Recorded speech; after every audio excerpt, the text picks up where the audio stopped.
Because you don't need 20 friends. You just need 3 motherfuckers and you can take over a country. Okay, that's what we're confused as Americans. We think we need all these motherfuckers. You give me 3 bad motherfuckers and you're finished. You understand me? You're fucking finished. Because we got each other. And you know, listen, man. Look alive. Mondo Matters Season 2, Episode 5. We back in the building. Looks like y'all back too. Appreciate y'all stopping by. How the hell are we doing, man? I feel like we coming off an episode where things got a little bit vulgar. A little bit. Things got a little bit explicit. Kinda. I mean, a little bit explicit. But we had naked mannequins, bro. Yeah, that was a good time, though. I love the feedback for that, too. That was a really good time. But yeah, it was a fun show. We back at it talking about it again. So first, you know how we start off our episodes, we got to do a mental health check. But you may notice that is one person that we can't ask how they're doing. Who? Dre the Peace God is missing in action. Oh. Last I heard, he was on a warpath in Bolivia, but I have no idea where this man is. Damn it. He's reverted back to his former self. So Dre the Peace God is on a warpath. So we pour a drink in his honor.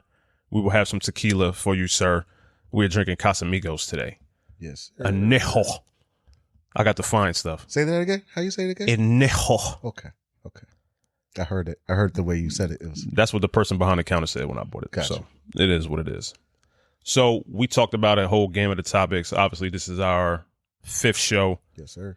We've kind of stayed in, I don't want to say a box because I hate being stuck in a box, but we kind of stayed in this cycle of kind of talking about stuff that had romantic, relationship, you know, interpersonal kind of topics. Slight undertone to them, yeah. Right. Yeah. So we talked about, you know, sex and porn and their relationship and how that's changing over time. We talked about marriage, why you say yes and when you say yes, all different type of stuff. Talked about the dating pool first before you even get started. The dirty ass dating jacuzzi. Yes, we did talk about that as well. Talked about that bullshit table too. What do you bring to the table? Yes, we also talked about that. So all these episodes kind of form this line to talking about men and women and our relationship that we have with each other, love in general. But like all good things, all good things must come to an end. So, though, of course, we want to talk about this stuff in the future as things go, but at the same time, we feel like we're a type of show where we 3 guys, well, 2 today, and we want to talk about life in general, and there's lives outside of your romantic interests. So, but we can't switch over to other topics without putting a bow on what we want to talk about today. And what we want to talk about today is the grieving process, the separation process, and all that entails when it comes to a person's psyche and emotions, when it comes to dealing with breakups and the end of relationships, whether it's, you know, a mutual breakup or a divorce. Maybe you lost a loved one, unfortunately, to a tragedy or something like that. But we wanted to talk about that process. You know why I think it's important? I think it's important because though when real men get into a room with each other, you can have healthy conversations. There's always a couple of stuff that's a little bit kind of taboo. That's true. Men really don't get together and talk about grieving too much. Nah, not at all. You're right. Everybody grieves different. Shout out to the philosopher Kendrick Lamar. I grieve different. You grieve different. Fact. But we're there for support, but we don't always talk about how to do it in a healthy manner, right? So that's the topic that we decided to talk about today, is that grieving process, dealing with breakups, getting past the one that got away, all those things. And I think it'd be a very interesting topic to go down. I think people will be interested in this one. Hold on to your hats. It's about to be fun. Well, Fun-ish. Not too much fun. So we came up with the topic before a bombshell hit the internet, which kind of, we can't not talk about breaking up and not talk about Michael B. Jordan and Lori Harvey breaking up, right? So we're not a current event show by any stretch of the imagination. We're not going to be keeping you up on what's trending or whatever. But I will say this, though. This one kind of hits close to home a little bit. Why? We're a podcast that's based in New Jersey. Our man Michael B. Jordan is from Newark, goddammit. Yeah, I actually seen this man. He actually went to Arts High. Arts High, yeah. So I know people that know him. I've seen him around. I ain't telling that man business. That's a good dude right there. That is a good dude. Yeah. And as far as like people that know him, that dude has never been caught up in anything that was on some like, you know what, a real dude wouldn't do that. No scandalous shit. Nothing to say of anything else. You know, pretty stand-up dude, right? Yeah. When you keep a homie, you just hope they solid. That dude right there is solid. He ain't a homie of ours, so we ain't caping for him. But at the same time, everything I heard about him, everything I know about him suggests that he's a good guy. So with that being said, we have no clue why Michael B. Jordan and Lori Harvey broke off their relationship. Not at all. Here's what I do know as a man, though. What you know? Michael B. Jordan was at Game 2 of the NBA Finals, Warriors versus Celtics. I think he was sitting front row with Corday, excuse me. And the cameras had caught a glimpse of Michael B. Jordan while I guess the arena, Chase Center, I believe it was, acknowledged his presence was in the audience. And when I saw the video of Michael B. Jordan trying to keep his shit together while he was on camera, It's fucking heartbreaking. I said, I don't know what happened in their relationship, but God damn it, I know that look right there. I definitely know that look. I've been there a few times. It's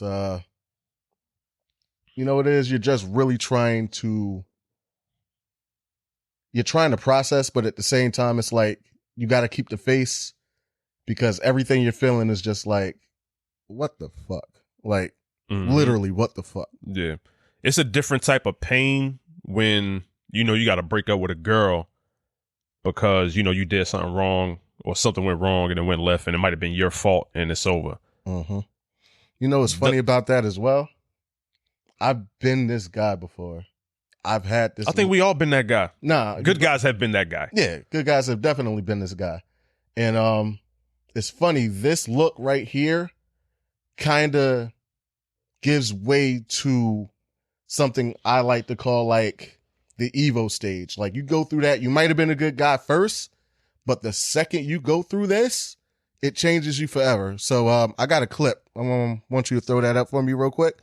This is what happened when good guys usually go through this shit. I'm serious. Every womanizer, every player, every guy juggling 3 broads at the same time is only doing so out of fear. Fear of being crushed by a woman. Because one day, back in the day, they weren't a player. They liked one girl. Just one. And they gave it up to her, didn't And they? they gave it up to her. That's right. They gave it up to her because they're little romantics back then. And they gave it up to the girl they love. And what happened? They got rocked, or they got crushed, or they got destroyed, they got cheated on, or laughed at, or something. And when they're finished picking up the little pieces of what was once their heart, you know what they said? Every single one of them made a vow. Never to give it up again. That's right, never to give it up again. But now we're talking about the real bastards here, the guys that break hearts occupationally. Because believe it or not, originally those cats were the most beautiful and the most romantic of all. And you know what happened? They're the ones that got hurt worst of all. So, for definition, I know there's a lot of fireball shit right here. Oh my God. So let me clarify what the fuck just happened, right? And y'all can follow me if you want. It's pretty much like this. I'm not trying to make excuses for anybody. I've been this person before. I've had some maturing to do, but in my younger stages, yes, that was the exact process. You get hurt in a way that changes you going forward. You make a pact to yourself like, yo, I'm never going to feel this shit ever again. Facts. So going off of that, I mean, it's a vicious cycle. There's a saying going around that good girls get hurt by bad guys. Bad guys who used to be good guys get hurt by bad girls. And it keeps rolling around. It's a vicious circle. That's all Like, a cycle. bastards create bitches, bitches create bastards. That's the way it goes. Excuse my French, but fuck it. Yeah. That's the way it goes. It's a vicious cycle. Only way to get past this shit is to heal effectively. But so many times you get caught up in this, and this was a public relationship. Nothing about this was quiet. Nothing about this was discreet. The way it happened wasn't discreet. The way it ended wasn't discreet.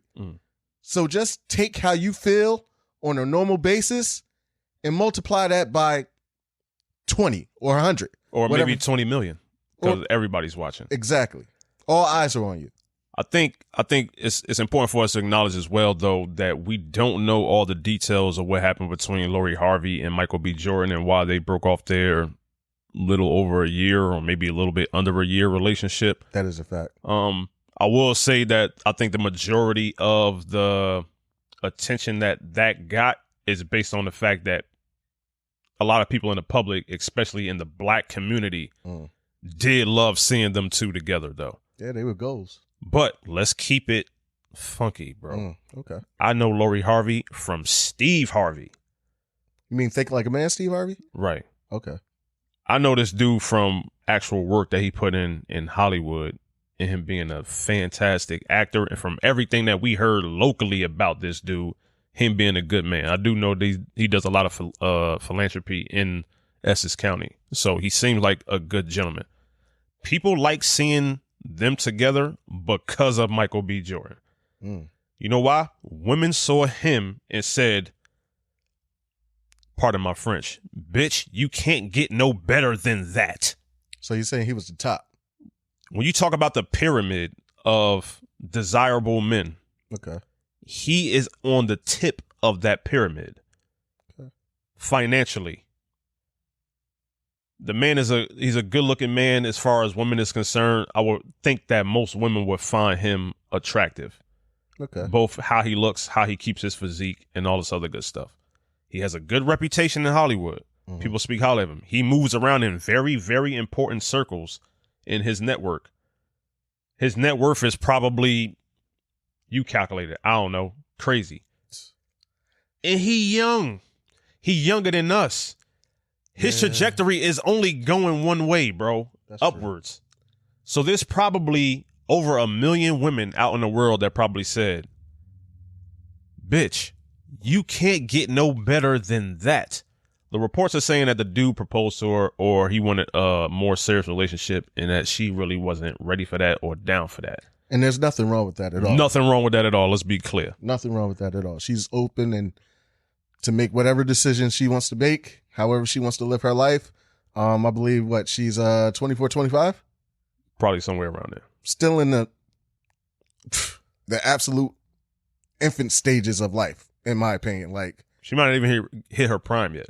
Oh, you know what I mean? So it's sort of like, you want me to marry or you want me to settle down with you for something more serious when it's like, I got so much more of the world to explore and stuff to explore about myself. So nobody's judging her for making that decision. If that's how it went down, let's be clear. What I will say is this though. And this pays respect to the clip that we just played that you found. Cause this is my first time seeing that clip. It hit right at home, bro. This is how savages get created. That's a whole fact. You talk about a man who is heartbroken right now, who before you had access probably to 99.9% of whatever woman that he desires, and they would not say no. And he chooses to be with one of you. And for some reason, whatever happened, that's the face of a heartbroken man. He got his heart broke. This is how you create people that fucking sell ships overseas to start wars. This is how you create a savage. Yeah. I'm trying to think of that old Greek story of like Helen when she launched 1,000 or 100,000 ships or whatever like that, started the war with Achilles and all other good jazz. But yo, I wouldn't be mad if Michael B. Jordan was out here doing chicks dirty left and right. I ain't mad at him, but I ain't mad at him. I ain't glad at him either. Yeah. You know what I mean? Like, this is fully the making of a monster. And I know we're covering one side of the equation. We're covering one side of the equation specifically. This is what we know. Personal experience. This is what we know. I know the same thing happens to good women. Absolutely. Same thing happens to good women. You give yourself to a man. You think everything is good. He tells you every little thing in the world that you want to hear. He shows you certain things you need to see, but it doesn't work out. And then it doesn't work out again. And then it doesn't go. It's a continuous cycle. Right. You become what you used to hate. It's kind of funny how that works. Something that deep causes you to become what you hate. Like, if he becomes, let's say, it's so ironic. Who'd she date before that? Future, right? Yeah. Let's say he becomes Future after that. It's two polarizing positions. There's one side saying, well, you know, you can't let that affect you. There's the other side saying, well, you know, fuck it, live your life. Mm-hmm. I mean, neither one is wrong, but, you know, these are cause and effects. This is how it genuinely happens real time. So. Yeah, I mean, it's tough, man. Like I said, we don't know all the nuances of their relationship. And we also know that it's a side of her, too, that she had a very fair reason why she felt like they didn't be together. Or maybe she said something that made him figure that, okay, you don't want what I want. So they had to break it up. I don't think any way, shape, or form that I would have considered them a power couple or nothing like that. But it does bring up a larger conversation when we talk about breakups and how we deal with it as men. I feel like you could be like one of three different type of dudes. Okay. You could be a nice guy, which in 2022 is very, very unfortunate for you. You could be a nice guy who is willing to go out there and simp, willing to go out there and be Mr. Right for whatever woman that he desires, meaning they're going to alter themselves to fit into a perfect mode of what that chick wants. And then you'll just get a false relationship at the end of it. Just be clear about that. But you could be the nice guy who wants a relationship. You could be the player who doesn't want to settle down on one woman, or maybe more open to, you know, polyamory or open relationships or something like that. Don't want to be settled down. That's fine. Or you could be a guy like just projecting into the future what Michael B. Jordan is going to be, which is probably somebody who may find the capacity to love again, but will never have the capacity that he had before. That box has shrunk. You can't come back from betrayal. You can't come back from distrust. You can't come back from somebody taking advantage of you and then totally open yourself up to the world again and be on some shit like, oh yeah, I'm ready to love with my whole heart again. It's that them days are over. It definitely changes the dynamic going forward. You're a lot more guarded. You look at things with a little skewed microscope. Pain tends to do that. You know, I know everybody's heard the sayings, there's no such thing as losses, as blessings and lessons. So with every experience you go through, it's either a blessing or a lesson. And I think when you go through shit like that, when you get that heartbreak, a lot of times it's about how you handle it going forward. You don't want it to completely change the very fabric of who you are. But at the same time, it's like, you know, scar tissue. Like, you'll heal, but it's never really going to feel the same. So in the society we live in right now, 2022, if you're a good guy or a nice guy, which is the point I was trying to get to, if you're a good guy or a nice guy, there's probably a chance that you're going to get got. I'm just keeping it 100% real with you. If you're a good guy or a nice guy, you're going to get taken advantage of. You will get your heart broken, just because I think that the world and society that we live in today, people's morals are kind of skewed a little bit. And if you kind of trying to live by a certain code, you will be let down at some point in time. This don't mean you're going to get a divorce. This don't mean you're going to end your relationship. Yeah. But as far as finding somebody who's going to find the same values and virtues that you have, it's probably not going to be that way, because you're operating with a mentality that is against the societies that we live in. Okay.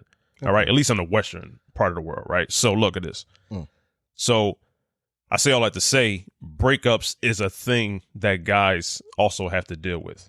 You know, a lot of people think about, we all been in a situation, yo. We all been in a situation where it'd be on some stuff like, oh, what's up with you and such and such? Oh, no, we're not together no more. What you do? Yeah. And it's always directed towards the guy. Like, what did we do? Usually the way it goes, like, it's always, all right, what you do? I ain't do anything. So the truth of the matter is, guys get broken up with Guys get cheated on. Guys get deceived. Guys get all that stuff. And it's so embarrassing that I think a lot of times we don't be transparent and talk about it and get the proper therapy and stuff like that. So that's what today's show is really trying to tackle is let's get into a conversation about breaking up. Breakup would constitute a loss. Really? Somebody that you with that is no longer going to be a part of your life as far as you can tell. So loss when it comes to people you love are just losses. You get what I mean? So if you think about it in that way, you could kind of put all the losses in one bucket and then analyze its similarities. So Ev, do me a favor and bring up that stages of grief graphic for me. And I think this one is very, very telling and very, very useful. This comes from a psychiatrist. I believe she's from Sweden, but she's Swedish American. She was a psychiatrist. She worked a lot with terminally ill patients back in the mid 60s. And she wrote this great book about people who know they're on their deathbed and how they view their own mortality. So there's no bigger grief than knowing that you're going to die. Yeah. Because you got to come to stuff like very, very quickly. Yeah, the acceptance of that fact is always the hardest. Like when you know it's about to happen or you know it's coming, that's the worst feeling. So we can pull from the worst feeling that a person can have and then use it on smaller scales to try to help us get through that process to something more healthy for how we live our life. Yeah.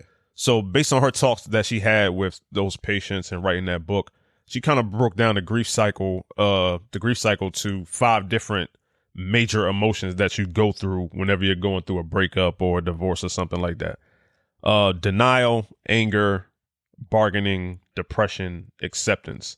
I want to add one to the list, but I'll wait to the end. We're going to go through each one very quickly and just kind of talk about it, have a man conversation about it. And then maybe I know somebody out there who's watching this show is definitely going to get something from this. And we go through our own personal stuff. So a lot of this stuff is going to hit home and we got to deal with like some real feelings. You get me? Absolutely. So let's talk about it. Denial. It's usually the first emotion that you go through whenever you're going through a breakup or the loss of a loved one. It's the avoidance, the confusion, that excitement, shock, and fear. A lot of times you'll get people who get so far in denial, they just won't even believe it. Their spouse just told them, yo, I don't want to be with you anymore. We breaking up. And it's sort of like they still telling their friends, their family, oh, he's just going through something right now. She's just going through something right now. She'll be back. Yeah, it's a complete avoidance of an absolute fact. It's like you're in such shock by the situation. It's rocked you to such a degree. It's like you can't mentally process what you just heard. So you create a narrative like, nah, they're just playing. No, everybody goes through their hard times. Like, no, legitimately, that's not the case. You have to accept that. You could get so caught up in the feeling of this can't be me that you will create a whole nother reality that's like it's happening to somebody else. Yeah, it's like, it creates that buffer of I don't have to deal with that pain yet. You get what I mean? Because I'm not ready to deal with that. It's almost like that separation that occurs. Like it's almost like having an out of body experience, watching yourself, but like, nah, it's not real yet. Right. It's really a tough one. I think most of us, most men that watch the show and us have been through a breakup. Well, not gonna say most of y'all been through a breakup, but I know we have been through a breakup. That's a fact. And if you're a good dude, you probably have experienced some type of grief within a relationship. But I kind of think this is the one out of all of them that we gloss over too much. Yeah. And we won't, if you're going through a state of denial, you're fooling yourself. So it'll make it easy for you to fool others around you. But denial is something that I think is very crucial to the process that you have to get out as a man. Yeah. Then you get to that next step. Anger. Yeah, I live here a lot.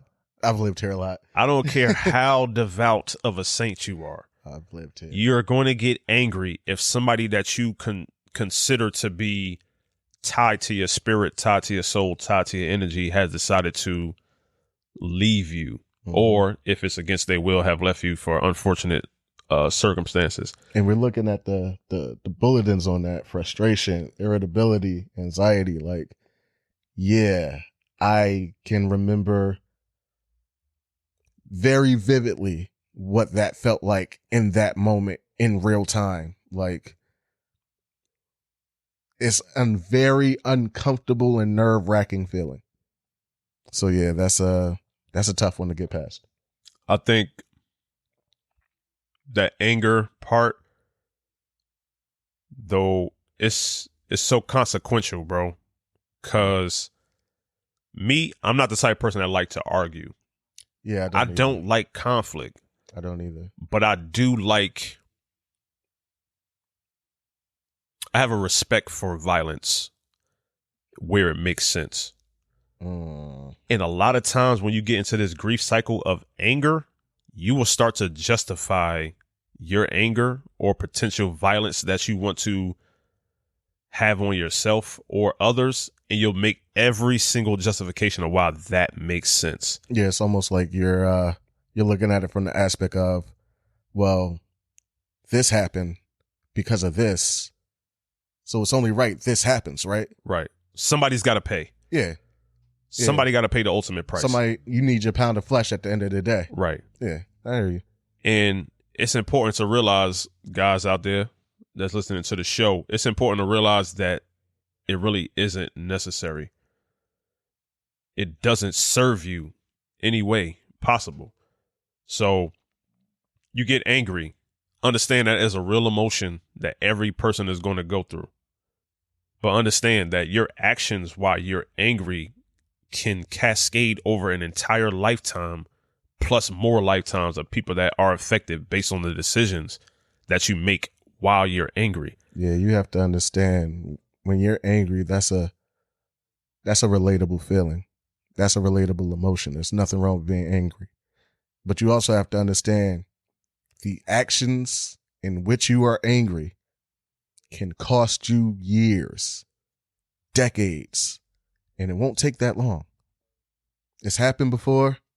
There are plenty of people that I'm pretty sure are behind bars, or, God rest his soul. It's a very quick process. If you've ever been angry, you go from one instant to another like that. It does not take long. You know me better than anybody. That's a fact. Literally, number one, better than anybody.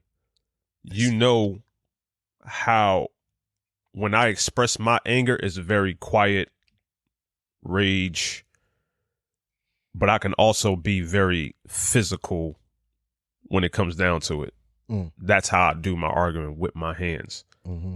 It's sort of like having people around like you, people in my family who I consider like dear to me. There is no substitute for having people around you in your corner that can help you through that cycle. Yeah, you need a strong circle. You need some type of strong support system in this stage, especially because it's easy. The worst thing about this stage, a lot of people won't admit it, but I'm telling the truth. When you get to this stage, you do a lot of talking to your friends. Somewhat. You tell them somewhat of what you're feeling. I'm mad at him. I'm mad at her. She did this. She did that. All the names in the book fly. When you're by yourself, that's when the devil comes knocking. That's when it gets real. And you need a strong support system to reel you off of that ledge. Because a good idea in your head can turn into a monstrous consequence later. Facts. 100%. So you need to be very grounded. Your circle needs to be extremely supportive and grounded. You need people that know you and know when you're not you. I would say yes. So as we move off anger, I would say the most important takeaway I have from that is keep a strong circle around you at all times, especially when you're going through the grieving process, and keep people around you that love you unconditionally. Emphasis on unconditionally. Yes. Next step she got up here is bargaining, which is something I think everybody does because as human beings, obviously we want to keep some level of control over the situation, similar to denial, but bargaining. So you get in these situations where you break up with a girl, right? And it's like, I've been through 3 breakups. Probably 2 of them have been like, okay, this is fucking up my life. Like, this hurts. Got you. Such situation. The other one was kind of like, all right, whatever. Yeah. Young, love, whatever.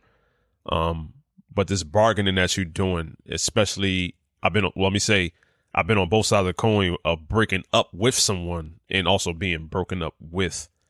But you kind of start making these concessions in your head, like, yo, what if, I know we broken up, but like, if I did this, maybe we could still be together. Or maybe if she just changed that, we could still kind of be together. Yeah. Well, you know what? I'll stick around for the kid.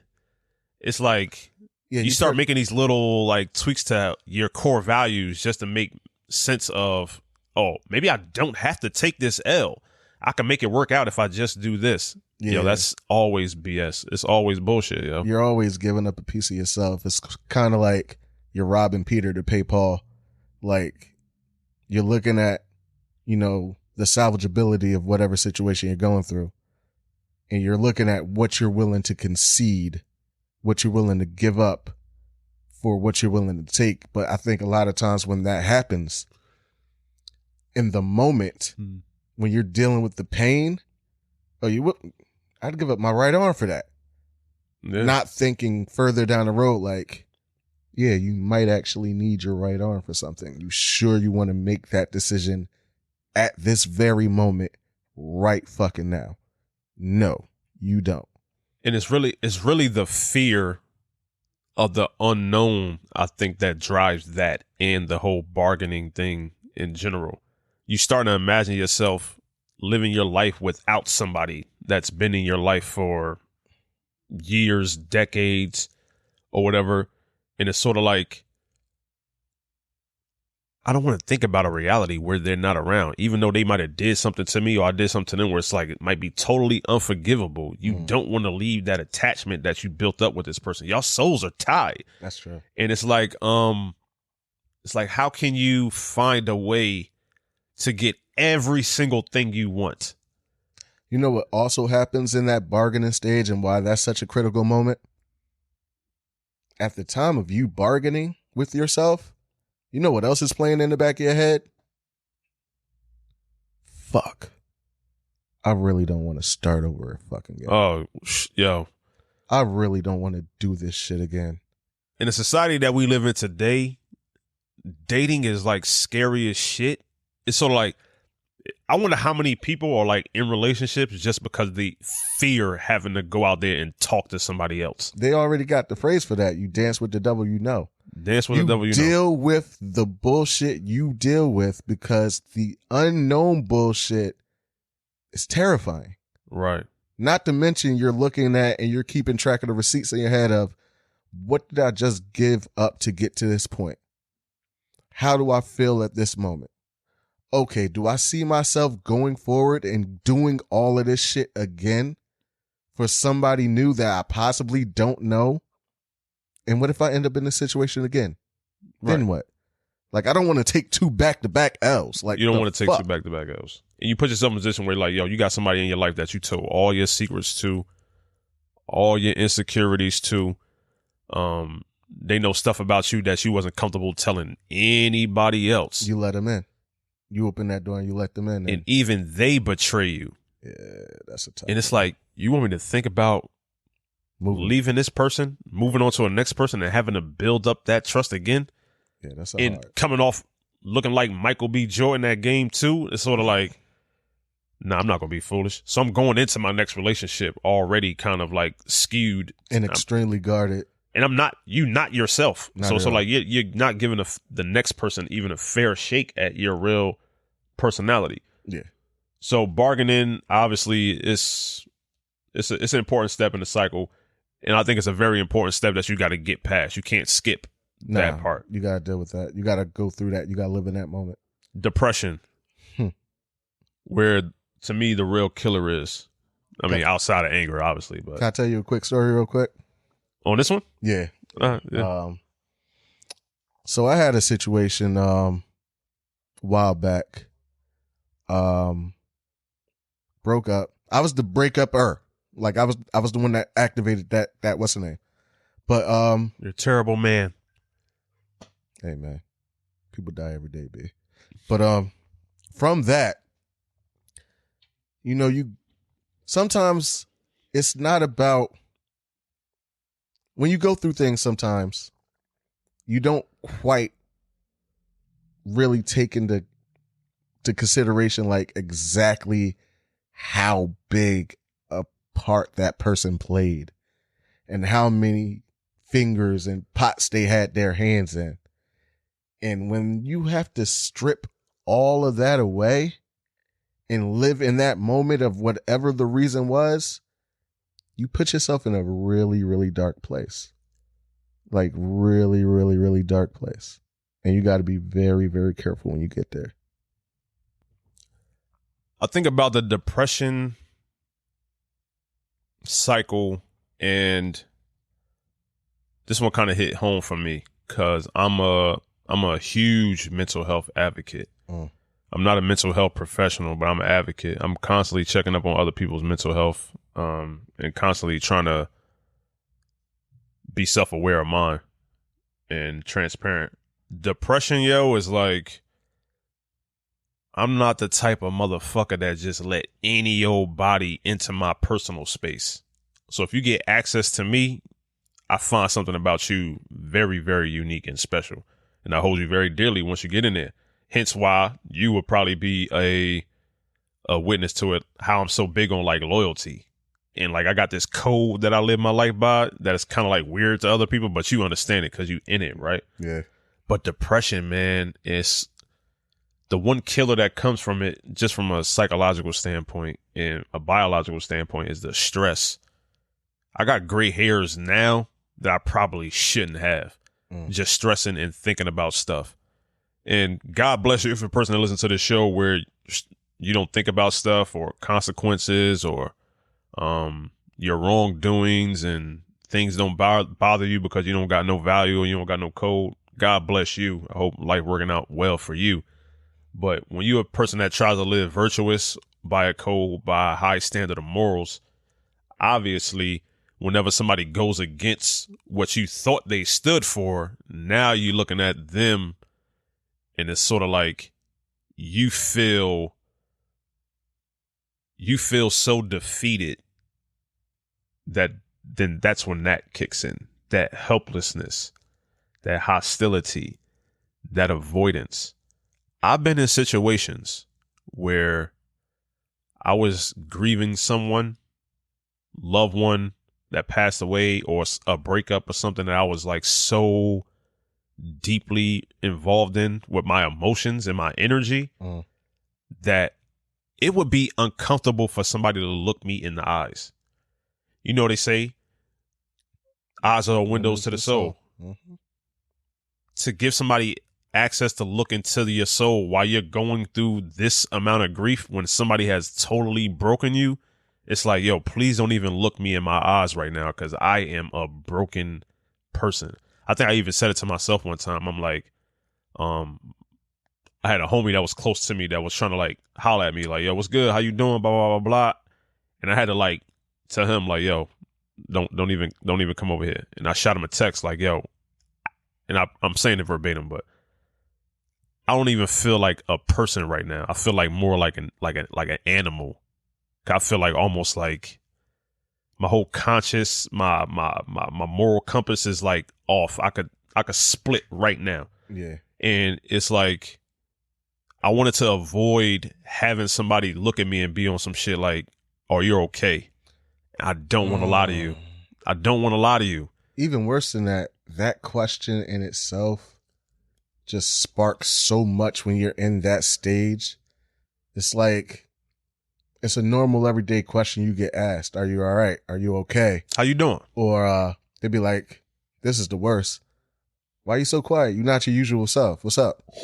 Like, yo, we don't have the time and I don't have the patience to really get into it.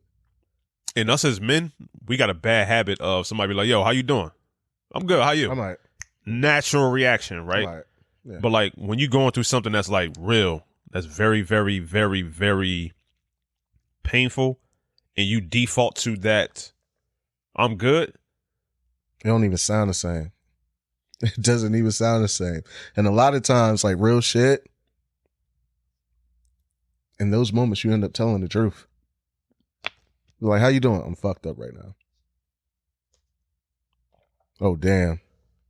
And that be the end of the conversation. Like, in the moments where you are the most vulnerable and the most broken is when you don't say I'm good. You don't say I'm fine. You say, no, I'm not good. I'm in a bad place. I'm fucked up right now. And it's crazy it happens that moment where you're at your most honest moment. Because I think every other time, we as men have been conditioned that you get asked how you doing, what's going on, how was your day all the time. Let's keep it a bean. Nobody gives a fuck. Nobody cares, bro. Nobody cares. As a man, I have never sat here and been like, they actually cared if I was all right or not. No, they fucking didn't. It's just normal, everyday shit that you say to somebody to be polite, to start conversation. Hey, how you doing? How's your day? Knowing damn well in my mind, you really don't give a fuck. But all right, I'll give you what you want to hear. I'm all right. No, could be better. Yeah. All right, well, I'll see you later, man. I'm about to go punch out, and it's sort of like, and you go on with your life. That's the end of that fucking conversation we didn't need to have. Yeah, but, you know, it's like sometimes if you just stop and take a look at your brother, or you stop and take a look at your person that you work with as a coworker that you cool with, and kind of like really look at him and, nah, something off about your energy. Something is definitely wrong. Exactly. Like, you have no... I could speak from this from personal experience because I've been in that situation where I was ready to do something, be very violent, homicidal, or do something that would have had further long-lasting repercussions. The repercussions, the consequences of that would have been unfathomable, worthy of a book. Yeah, gotcha. Because that's just how I get down. Yeah. But the fact that somebody... Shout out to my homie, by the way. He know who he is. The fact that somebody took an opportunity out of their day to check up on me before I did something stupid might have saved somebody's life, including mine. Yeah, definitely. So having people around you that actually pay attention to your well-being is super crucial. It's priceless. When you're going through this depression stage, this stage of stress, this stage of anxiety, and this stage of hostility, man. Because when you talk about like crimes of passion, wife comes home, finds another woman in the bed with her husband, destroys both of them. It's sort of like, you can imagine running up on that scene and really feeling like, damn, this lady went crazy. How could she? Yo, it's nothing like the consequences of violence, the consequences of revenge when you've been scorned to your soul. Yeah. There's no bounds to that. Yo, it's this movie that came out. Maybe like a little under like 10. I put you on it. The Devil. Oh, you talk about I Saw the Devil? I Saw the Devil. Yeah, buddy. Korean flick, right? Yeah, buddy. Kind of martial artsy or whatever like that. But this dude in the movie had a pregnant wife. Pregnant wife caught a flat tire. Serial killer shows up, kills her, cuts out the baby. You just giving away the whole plot in case they didn't see whatever. It? Damn. I don't give a shit. Shit. So anyway. It's a good movie. See the movie. I Saw the Devil. That part ain't important. So it's whatever. Serial killer kills his wife. So the husband finds out. He just happens to be a detective. And this motherfucker nasty with his feet and his hands, boy. He like, yo, I'm going off the books. I'm going to find this dude. And what does he do when he catches him? He beats the shit out of him, torture him, and then lets him go. And he says, yo, I'm going to keep finding you, and I'm going to keep doing you like this until I'm satisfied. You really got to see this movie. I saw The Devil. It was one of those, you know what? And that, what he's trying to say is there's everybody, you know what's so funny about where we're at right now in the depression and in this stage? Everybody always talks about, oh, well, I would have did this. I would have did that. I would have did this. I'm going to tell you something. No, you wouldn't. I'm going to tell you something. Jay, you know me. 38 years old. At this stage, I have no idea what the fuck would happen. And for that simple fact, I don't want to know what'll happen. I don't ever want to get pushed to that point where I have to think that through. I don't want to be in that situation where I have to ask myself certain questions like, am I fine with where I'm at right now? Am I good with just being in one spot for the rest of my life? Am I cool with these consequences? How would I explain this to family members? What would I say?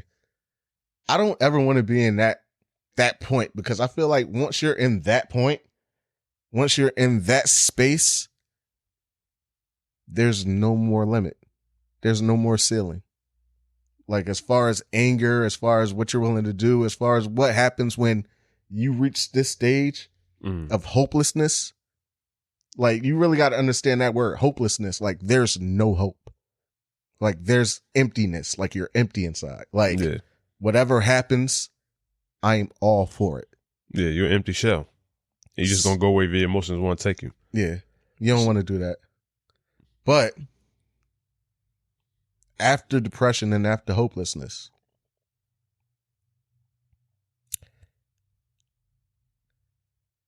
I struggle with this.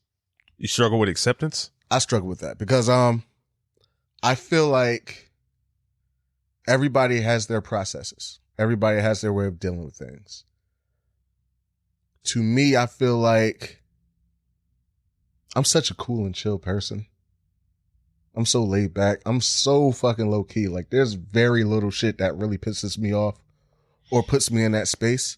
So the fact that I'm in this space directly correlating to what the fuck just happened between us,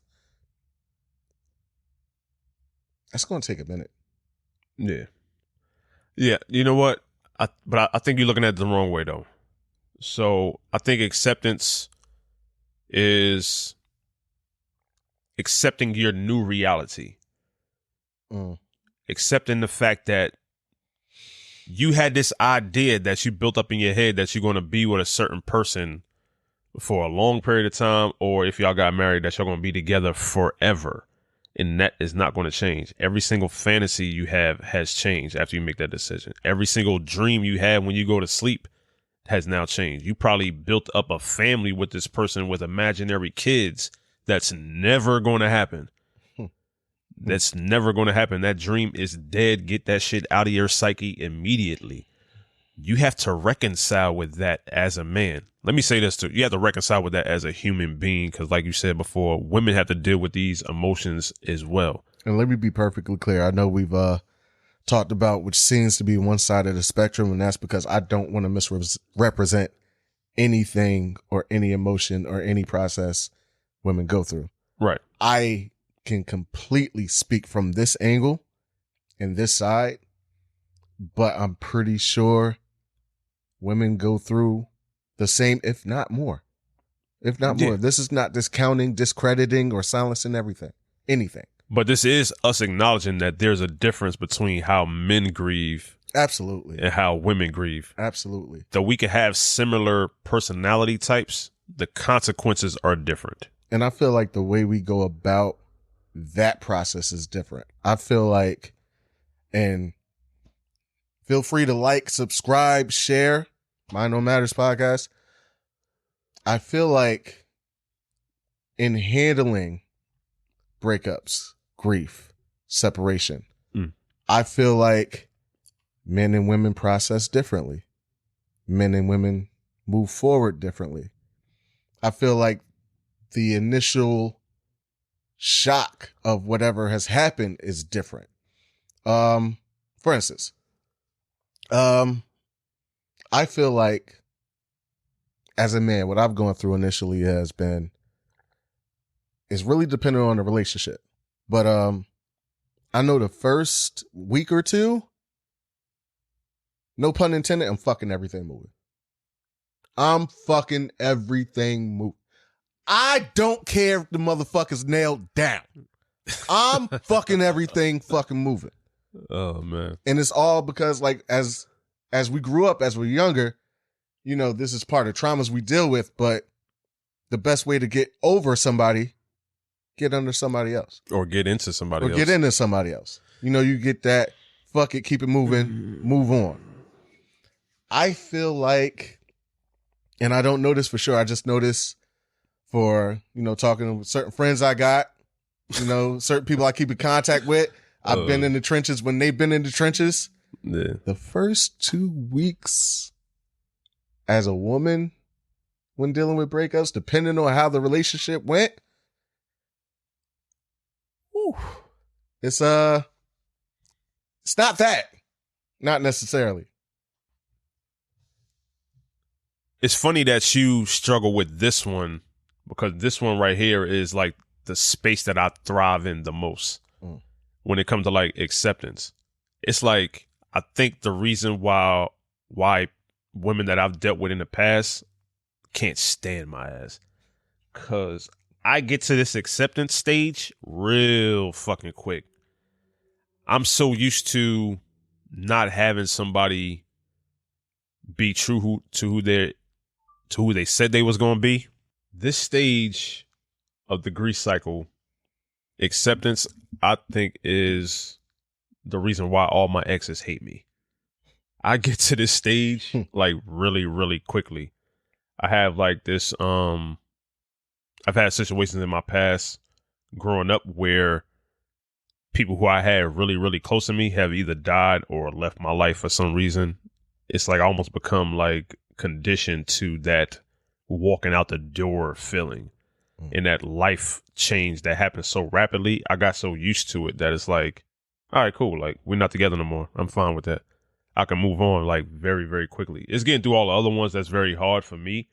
But as far as like the whole process of reinventing yourself, which I think should be like a sixth cycle, that reinvention and giving your energy to something else new or someone else new, that part is very tricky for me, building back up that trust. But acceptance, I feel like, me personally, it's easy for me. I understand that people who may think differently like yourself might find it hard, but I feel like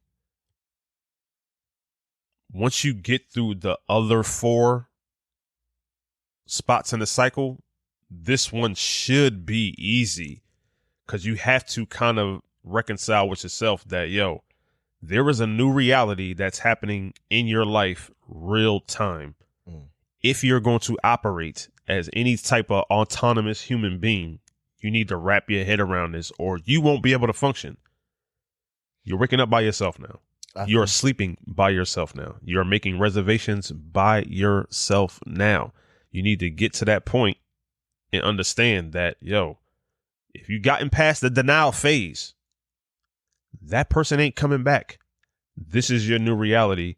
You need to use it as an opportunity to flourish into something new, or you'll just drown. You'll drown under the weight of all of it if you just leave it on yourself, that you don't accept the fact that, yo, your new normal is just you by yourself. That's a fact. I think I struggle with this a lot, because I think the hardest thing in the world to do is I guess it's move forward, but it's also change. Change is very scary. And I feel like in the process of change, sometimes not only is change scary, but sometimes the effects of change or what led you to that change is even scarier. Like, you know, you're getting out of a breakup that was a emotionally, fertile, or it puts you through something, and you survive, but at what cost? What was lost? Yeah. What's left? And it's one of those, like, sometimes the scariest thing in the world is when you've been through something as traumatic as, a breakup or grief or a loss. It's like you see the person you have to become in order to make it through that. And sometimes that change in itself is... Yeah, it's a scary person to look at. It's a little bit off-putting. It's like... Yeah, it's like you got to look at your dark side. Yeah. And it's like, damn, I really got to be him? Yeah. Oh, God. And it's sort of like, it's hard to accept. But for me, it's sort of like, I guess I find a little comfort in that version of myself, because it's like, it's the antithesis of what I am normally. Normally, I'm like a very caring dude. I'm very, I try to lead with positive emotion and love at all times. That shit is draining, though. Yeah. So the fact that, like, oh, I got to be an asshole now. You know what? I'm going to take this as like a little vacation. I'm going to be an asshole for a couple months, a couple weeks, maybe a year or two, and some shit like that. Like, if it's fuck everybody for a while, at least if it's fucked up, it won't be as heavy as trying to be a good guy all the time. That's true. So that's tough. But yeah, I think Dr. Kubler-Ross came up with a great cycle. I have no objections to how she broke it down into these 5 different common emotional feelings that we feel. And I think it's good, man. I think everybody can learn something from the cycle that she created when it comes to, talking to people who are looking down the barrel of their life ending, but we can look at it in a certain type of way where we can apply it to everyday stuff. But breakups are a little bit more tricky than just going through cycles. You actually got to go through the process of actually breaking up with someone, right? So breakup etiquette. It's 2022. Does it exist anymore? Is there a right way, wrong way to break up with somebody? I've been broken up with face to face, like probably most people have before, but I also have been broken up with virtually, where somebody has sent, I got a fucking AOL Instant Messenger breakup. Wow. That shit was wild. Like somebody would go to the disrespect of not only sending you a message, but an email? But they gonna make you go through the pages? Like what the... I really got to hit next to, what's she about to say next? It's like, yo, God. Come on, yo. Damn. So breakup etiquette. Is there a right way to do it? Is there a wrong way to do it? Tell me there's a right way to do it. Absolutely, there's a right way to do it. First and foremost, never break up through text. Facts. Don't break up on the phone. I feel like the way you break up with somebody shows how you feel about them. The way you break up with somebody shows how you feel about them. So I feel like your level of respect for them. The more respect I have for you is going to be in person. I'm not going to yell. I'm not going to do anything like that. We're going to sit down. We're going to have a discussion. At the end of the discussion, old Italian movie, we're going to shake hands. After break bread, go our separate ways. Yeah. If I have no respect for you, I might send you like one of them LeBron James tweets like, we're done. No explanation. 0 Dark 30. Yeah. Hashtag. Yeah. Like, no. I might send you an emoji. Like a frowny face with the down. Like there's a respectful way I feel like you let your partner know, or you have that conversation. Like, I'm not doing anything virtually. I'm not texting. I'm not doing word of mouth. You remember that old school shit, word of mouth? Like, such and such says she don't want to be with you. Yeah, no more. like what the fuck was that? It's like, well, I hope we passed them stages, but damn, I'm not writing you a note and sticking it under the door. Yo, that's a lost art, though. Letters, that's a lost art. Yo. Breaking up via letter back in the day got to be wild. Can you imagine being back in the day, somebody riding their horse like mad days just to bring you a breakup note? Like, it took me 4 days to get here. This is for you. Right. And the whole time you sitting there like, I wonder what it is. You open that shit and the most melancholy music come over you and you get the Denzel Washington from Glory fucking tear. Yeah. Like, back in the day, they probably, if you send a breakup note via pigeon, but the pigeon missed its course. that's the heaviest pigeon in the world. And you think you still in a relationship just because a pigeon died. Like, nah, we've been done.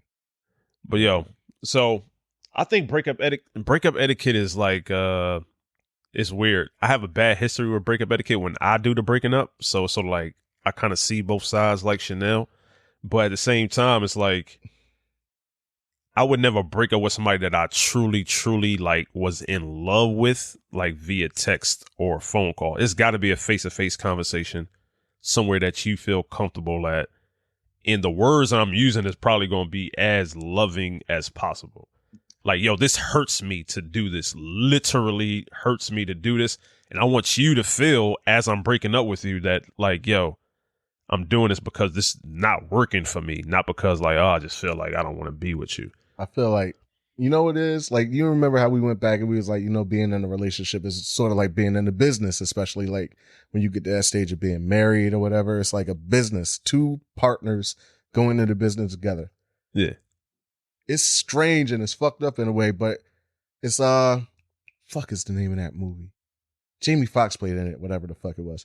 But anyway, this motherfucker made a whole manual based on business strategy on how to fire people and turned it into a breakup manual. And the way he was saying was actually like, yeah, that makes fucking sense. It's depressing as shit, Yeah. but it makes sense. Like the way you would want to be fired from your job is kind of the way you would want to be let go, with respect, with honor, with some honesty. Like, don't poo-putt me around. Don't jerk my chain. Don't do no bullshit. Don't kick me on the way out. Like, you know, graceful bow out, if possible. Bro, I broke up with a girl. She has to listen to the show too, which is kind of weird. It's fucked up. But I broke up with her one time. I think I did it via phone call. It might have been text. I can't even remember. But it was outside my apartment. And she sent like a text message back saying like, are you sure? And are you sure you want to do it like this? And I was like, yeah. I was a coward, yo. I shit you not. I went somewhere and I got a call from her brother. And he was like, are you sure? I don't want no problem with you, bro. But like, yeah, I'm sure. So you're like, all right, cool. And then by the time I got back to my apartment, she was there with like somebody else.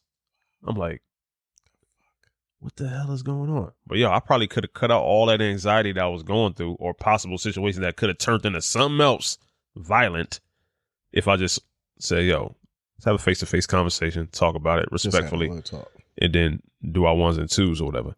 So yeah, breakup etiquette does say a lot about how you feel about the person, but also says a lot about what type of character you have as a man. I know a lot of men listen to the show like, yo, if you're going to break it up with a chick or whatever, do what you got to do, but do it in a way where you supply that person with the respect that they deserve, or you at least match the effort that they put in while they was with you in this relationship, right? That kind of makes sense. Food for thought too. This goes for both parties, men and women. Please don't break up with nobody on social media, then post it. That's tacky. That's a TikTok trend, bro. That's tacky as fuck. And they make you look silly as fuck. Because what happens when you post, like, we're done, I'm over, whatever. Or I'm over her, fuck her. Then next week it's a selfie with both of y'all. My boo, my ride or die. Oh, you know how foolish you look? Yeah, you look stupid. Ugh, yuck. You look crazy. Yuck. If you break up with somebody, though, right? Yeah. We live in a very microwave society. Yes, You're always looking for the next thing. Yeah. You get what I mean? On demand. Mm-hmm. Is it a grace period for breakups? It's like, it's got to, I think it's got to be a grace period. Because now I'm thinking about it, yo, because I feel like this. If there was a certain amount of time in between you and your new thing, I'll be on some shit like, all right, cool. I get it. You got to move on eventually. But if that shit happened too fast, if we break up or I'll break up with you and then you're in a relationship with some dude posting online about how y'all about to go out to fucking Punta Cana or something like that, and it's only been a week and a half, 2 weeks, a month, I would say maybe like 2 months, 3 months, maybe. 3 months? I think I'm good at 3 months, yo. After 3 months, I think you out my system like completely. I don't care what you do. Like if you posting in like a month and a half after we break up, like me and hubby about to you and hubby about to what? I might call you back. I ain't gonna front. I might call you back. You know, it all depends on from what I've heard.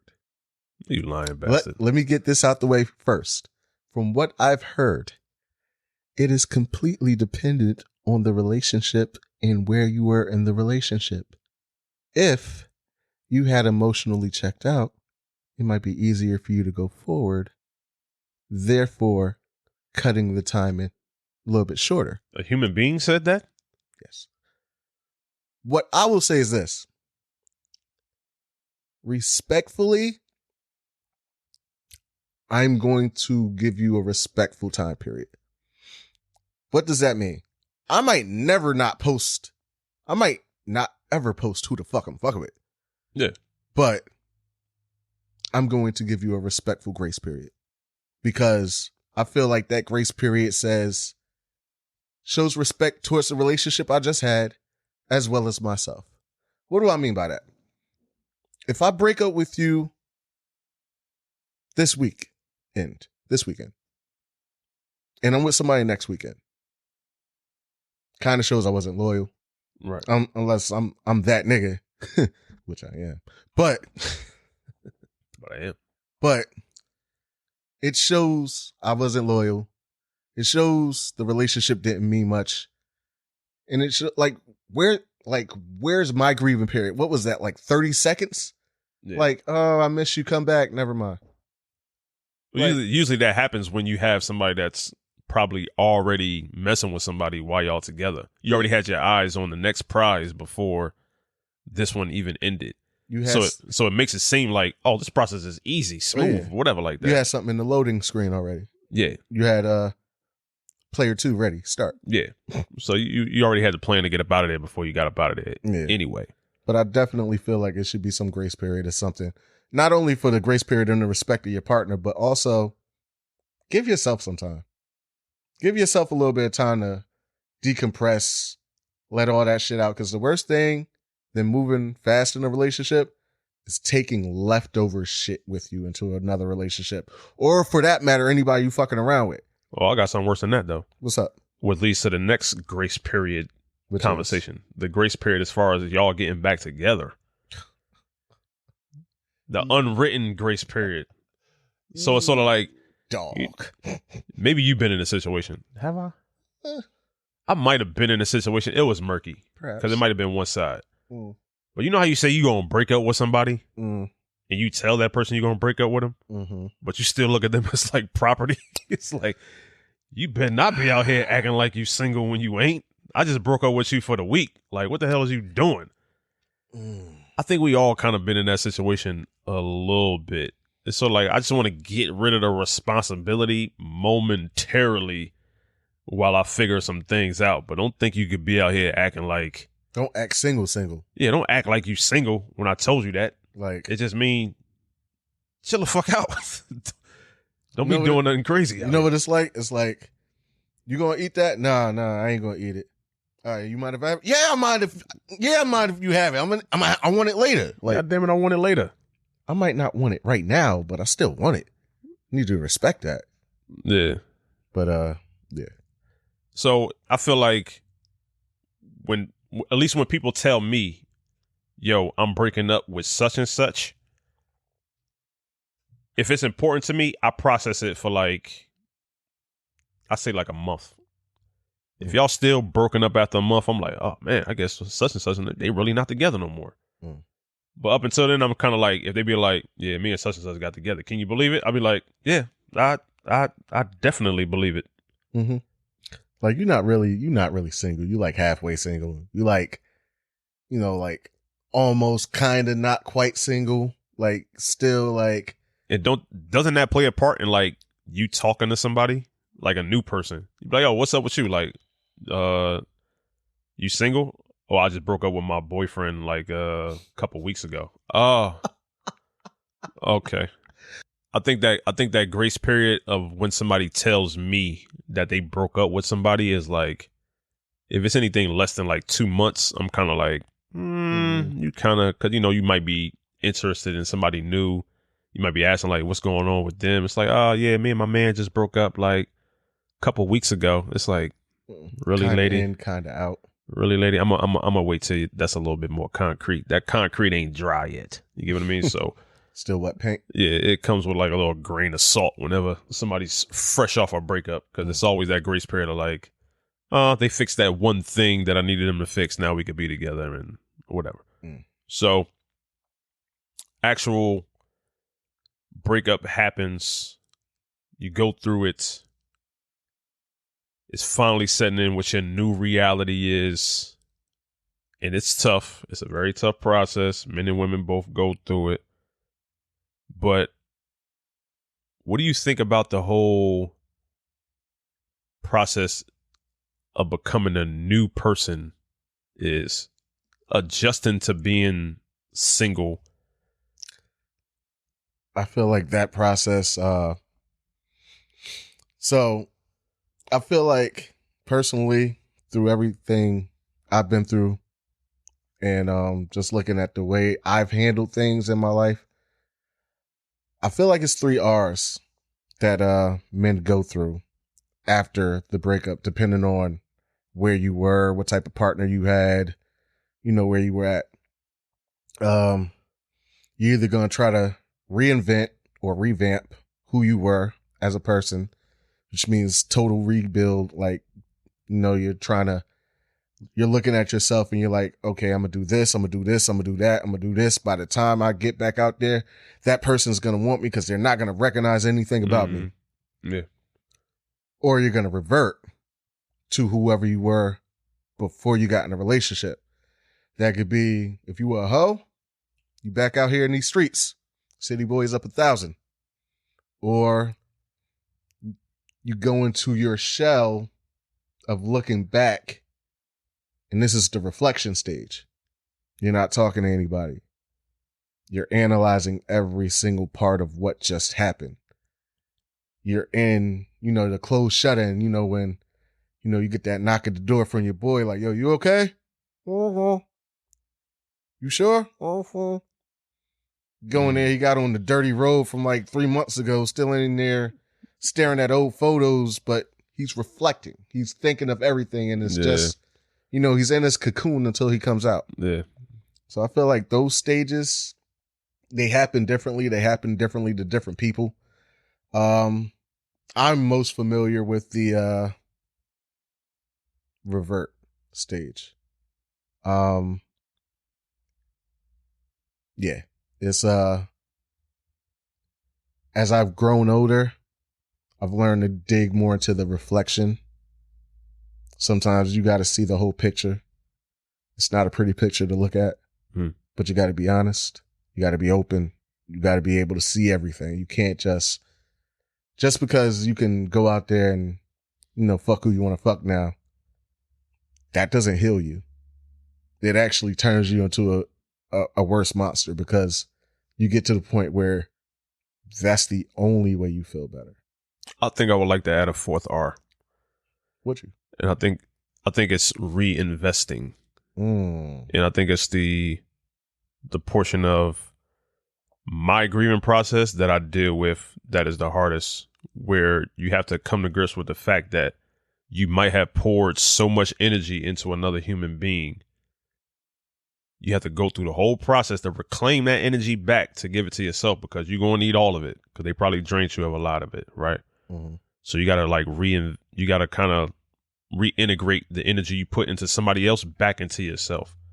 And if you're open to love again, somebody romantically, the capacity of giving that energy that you reclaimed and then giving it to somebody else, that reinvestment of that energy into someone else, has got to be the scariest endeavor as a human being that I could think of as far as emotions is concerned.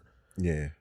I'm about to really trust this person, like in your personal space, with your personal business. Personal business on your day to day.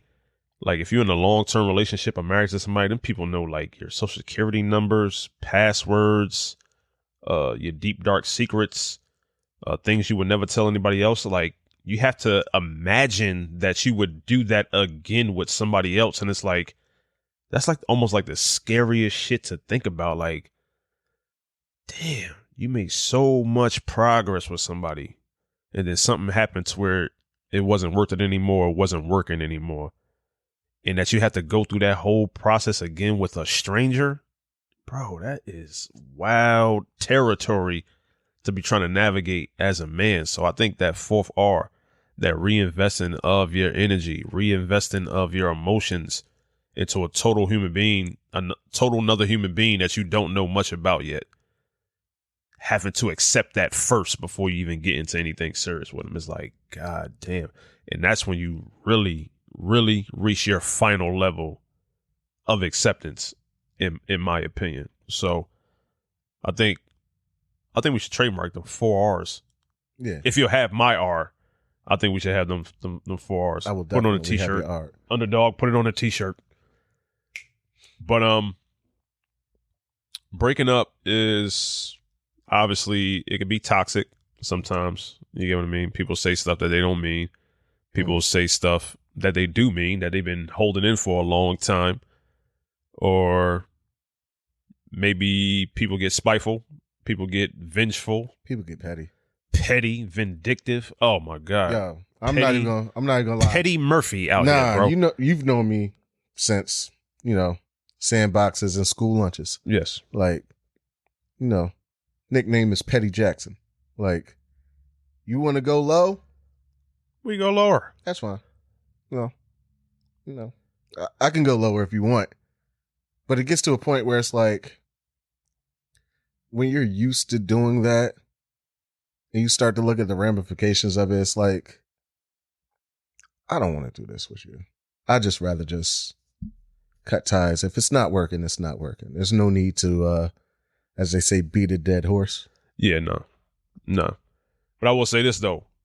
Anybody that's out there listening to the show, be careful of being petty with a narcissist.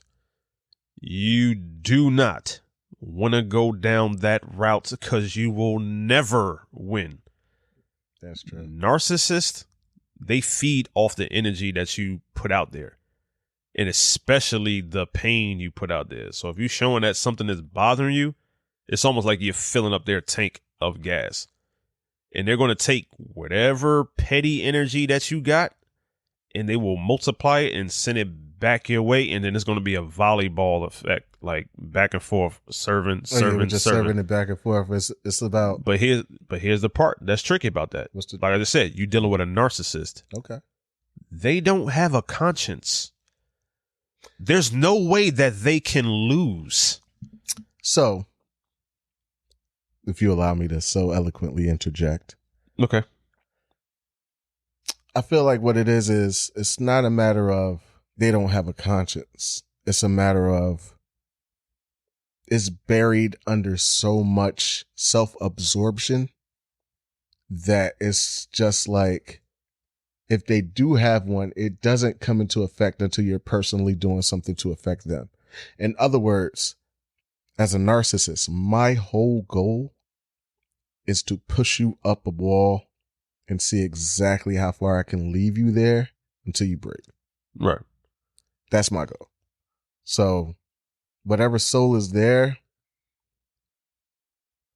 like there's nothing you can say to me. There's nothing you can say or do to me that I'm not prepared to do to you first. So I guess that's in turn where it's like, yeah, I get what you're saying. You're not going to win that. Easy way to beat all that is thrive. Thrive. And endure. And then once they see that, oh, you got all this great energy and you just sharing it with yourself. Yeah. And you're just winning on your own. Absolutely. And you don't need me. No. That's how you defeat it. It's like fucking water on a gargoyle or some shit like that. It kills them. A mogwai. Yeah. That's exactly how it is. I'm mad you still know that and you did that. Bro, how do you not know that? I know it. Okay. So, like, share, subscribe. Mind no matters. Getting back with exes. It's the easiest shit to do, yo. Is it? It is. But is it really? Think about everything we just talked about. You in a situation where you don't want to deal with the uncomfortableness of dealing with somebody new. Mm-hmm. You have somebody that knows all your flaws, knows all your strengths, knows everything about you in intimate detail. Okay. And maybe you the one that broke it off. Maybe they're the one that broke it off. But at some point in time, maybe somebody has second thoughts or regrets and they're like, yo, you don't think we could work this out? And if you're vulnerable to being on some shit, like maybe you might give that person another chance, even if they haven't changed anything. So I say easy when I say as far as like it's the easiest path of obtainment. It's easier to go back to your ex than it is to find a good next person. It's easier. I can agree with that. So it's sort of like, is getting back with your ex ever a good idea?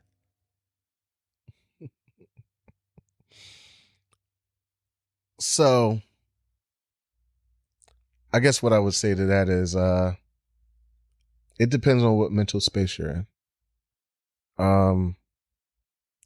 There's a difference, like we had the 5 stages up on the board. It depends on where you're at. Now, how you left or how they left, huge determiner. Like we talked about, there's a way and etiquette to break up with somebody. If it ended on quote unquote mutual, can we get this out the way? Mutual terms can don't I be exist. candid? Mutual terms don't exist, There's right? no such thing as fucking mutual terms. I don't know who came up with that, but I'm willing to bet whoever came up with that didn't leave on mutual terms. No. There's no such thing as a mutual firing. That shit wasn't in the insurance binder. Like at all. Like it wasn't in the insurance binder. It ain't no mutual breakups. I hate that shit like it was a mutual decision. No, the fuck it wasn't. Somebody suggested it. You said, okay. Somebody came in the crib and was like, hey, babe, I think we need to have a talk. Yeah, you know what? I think we need to have a talk too. Like, yeah. I've been thinking about, getting a divorce. I've been thinking about the same shit. Let's do it. Like, it don't work like that. Yeah, you've been thinking about the same shit. No, it doesn't work like that. I understand when both of you are feeling it at the same time, but let's be clear. And this is not a power struggle or by any means. It's childish, but it's true. Whoever brought it up broke up with somebody. Whoever brought it up first broke up with the person first. Yeah. Let's not misconstrue or shade that shit. Somebody always wants it more. Yeah. Than the other. Like, if we both reaching for the ring at the same time, but I put my hand out first and I grab it, I won. I got it. You lost. That's all it is. So if we're going off this mutual shit, like there's a way you end certain things. Like I said, with respect. All the way you end it is about respect. So I really don't like retreads. I'm gonna be honest. I don't like retread because I feel like in order for me to retread, it's something I had to have done wrong or I was in a different place in my life. Right. Other than that, if I'm being honest, what's the reason? What's the point? Because everybody always has these thoughts and these fantasies and these feelings of going backwards. But you need to ask yourself, as I'm pretty sure everybody has said once or twice in their life, there's a reason there's an X in front of this person. Right. You really want to take the time to redig and rehash up the reason why?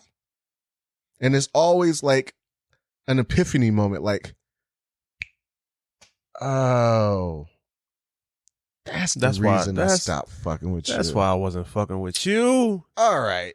And that shit makes you feel immediately stupid. Like, why the fuck am I'm out.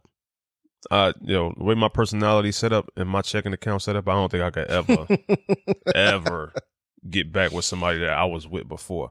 Ooh. Just the way I love.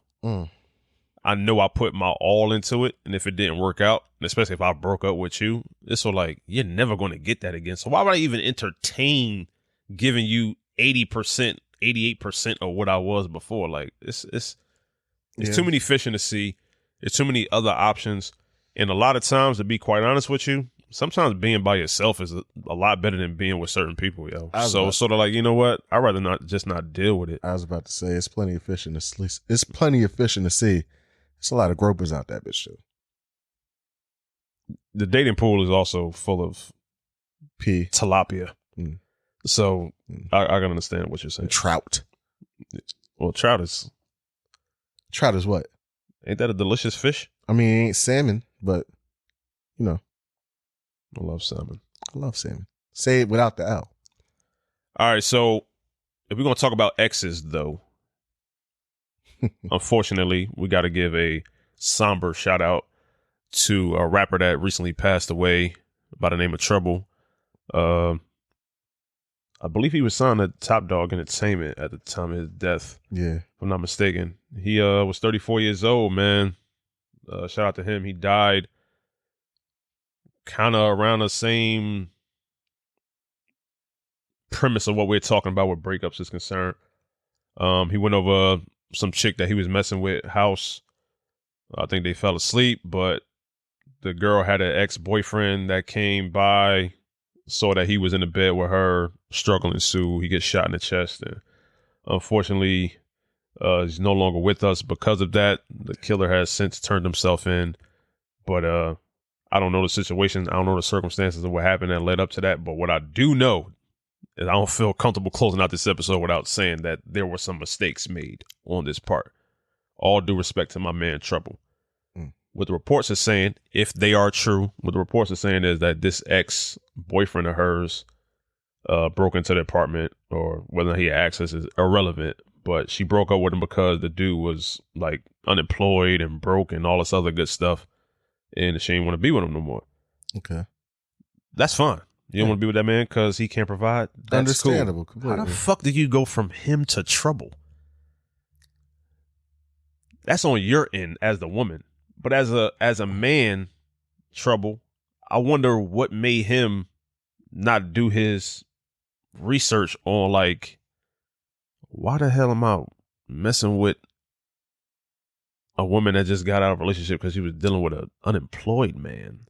Well, I'm not saying you famous A-list rapper, but you got a lot of money, bro. hey, You're big status. You don't Hey. need to be messing with certain levels of chicks no more. let's be clear. Just because of your status doesn't mean your taste changes. I mean, yeah. You still factual. could be in the same. I mean, don't get it wrong. Like, you know, the status of a man can change up and down all the time. Like, if you like oodles and noodles, you're always going to like oodles and noodles. You might not like them in public, but you're still going to fuck with them in private. I don't know, dog. It's having your preferences, but it's also moving smart as well. Now you're assuming that. No, this is what I'm assuming. Mm. This is the only thing I'm assuming. You're a famous rapper. Don't go over no other girls' houses. Simple as that. Not the You could cut out a lot of the minutia of what I just said if you agree or disagree with what I just said. Don't go over her house. Mm. You have plenty of resources to bring her to whatever even neutral location that you want. That way you ain't got to worry about getting yourself killed, robbed, set up for the next time, or whatever. Stalked, put on blast, or whatever. Come on, dude. You got your taste, but you also have your sense as well. Maybe he felt like that wasn't the person he wanted to reveal his location to. Or even more, maybe he didn't see it going past whatever the fuck it was at. Yeah, I mean, yeah, maybe. But sometimes still, that happens. Like, it's tough. I feel like as men, though, don't ever put yourself in a position where you either gotta go to a female's house or move in with her if you don't trust her yet. Simple as that. Ooh, That's just how I feel, man. you out here preaching? That's how I feel. I feel like you put yourself out on a limb, especially when you got a lot to lose. That's And true. people out here thirsty, so it happens. Rest in peace to that brother, and we'll take it as a lesson and move forward off of it. But everybody that's with you ain't with you for real. I think that's the overall theme of it. But got to give a couple shout outs, man. We got to give a couple shout outs. Coming off that, first of all, we want to shout out our listeners, our watchers, our viewers. If you're watching this on YouTube, there's a little button down right around this area that says subscribe. I think it takes about like 1.2 seconds to hit that button. I think it might be faster. And then click that notification bell that says all All. So you get all the notifications whenever we upload new videos, new clips, new shorts, and things of that nature. We definitely appreciate if you would drop a comment or share on your Facebook page. That don't take long. Also, it shows a great deal of support to the channel as well. Yes. And the more we grow, the more we can reach out to you guys and talk to y'all about a whole bunch of stuff that's going on. Well, y'all minds. And then you can reach out and give us some resources to people that y'all like to see up on the show. Especially we're not going to have Dre the Peace Guy here because he out in goddamn Cambodia licking frogs and whatnot. Mm-hmm. We can have one of you people that's listening on the show. Fill this seat right here. Why not? Why not? We You know bring what? liquor all the time. So, yeah, definitely like, comment, subscribe, share it. And we definitely appreciate that. I want to give a shout out because if you watch the Mind Don't Matter show, you're going to get some perks. Yeah, few. I want to shout out rf84.com. That's my man. He started a clothing line, and he has a special discount code for us. If you go to his website at rf84.com and type in the discount code Mind Don't Matters, you will get a 10% discount. They got a whole bunch of stuff up there. Hoodies, T-shirts, hats. And I would not recommend this stuff if it was something that was trash. That's true. Actually got some nice stuff up there. That's a fact. So I would say go up there, take advantage of that discount code, let them know that we sent you. And if you want to rock the show, rock the shirt or rock some kind of merch off there and you use that code, hey, hashtag us on Instagram, post us, and we'll definitely repost that. So I think that's how we got to close out 5, yo. Is there anything we want to put a bow on? I mean, of course, shout out, the studio, Not a Media Group. Know what I mean? Sure. Level 10 at this point. Yes, sir. Know what I mean? You can't get shrubs or, studio things like this Fucking for Ev, nothing. Alex. Just for nothing. The Wintern West. Know what I mean? Shout out Dre the Peace God. He's actually not fighting the war in Bolivia. He actually went to go see a very special person in his life's graduation. Brianna, shout out to Brianna, graduating UCLA. Congratulations. Also, special shout out to the book you've seen about 2 or 3 times in the episode. We haven't said anything about it, but Battle Cry. Battle Cry. It's a very good book. You gotta check up on that and read that. Other than that, shout out to all the kings and queens out there. Y'all make this podcast. Without y'all, we wouldn't be where we at. So, I gotta say before we cut off, thank God for the Mind Don't Matters podcast email address. That shit saves lives. I appreciate to the person that reached out to me in that email. Fev, indebted to you. Changed my life. So shout out to you and you that's listening. You made it all the way to the end. We definitely appreciate you. You are in a circle now, and we love you. And Until you the are next the time. initiated. Episode 6. We'll see y'all. Peace.